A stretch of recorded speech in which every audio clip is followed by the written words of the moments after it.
Hi viewers, welcome to my kitchen. Banu கைமணம். பானு கைமணத்தில் இன்றைக்கி என்ன ஸ்பெஷல் அப்படின்னு பார்த்தீங்கன்னா, சுட சுட சாதம், ஆவி பறக்க நல்ல சூடான சாதம், கொத்தவரங்காய் வைத்து. இந்த கொத்தவரங்காய் நிறைய பேருக்கு பிடிக்காது. அந்த கொத்தவரங்காய் வைத்து ஒரு மிளகு ஊட்டல் ரொம்ப சூப்பராக இருக்கும்.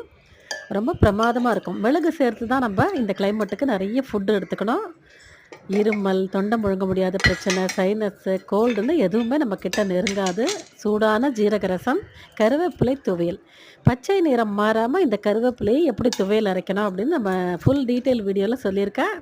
இன்னும் கொஞ்ச நேரத்தில் இந்த கருவேப்பிலை துவையல், கொத்தவரங்காய் வைத்து ஒரு மிளகு ஊட்டல் கூட்டு. இதை கூட்டு, பொரிச்ச கூட்டுன்னு சொல்லலாம், மிளகு ஊட்டல்னு சொல்லலாம். ரொம்ப ஹெல்த்தியானது. கண்டிப்பாக ட்ரை பண்ணுங்கள். இப்போ தான் என்னோடய சேனலை ஃபஸ்ட் டைம் பார்க்குறீங்கன்னா பானு கைமணம் சேனலுக்கு லைக் போடுங்க, வீடியோவை ஷேர் பண்ணுங்கள், மறக்காமல் சேனலுக்கு சப்ஸ்கிரைப் பண்ணி சப்போர்ட் பண்ணுங்கள். நியூ வீடியோ இன்னும் கொஞ்ச நேரத்தில் அப்லோட் பண்ண போகிறேன்.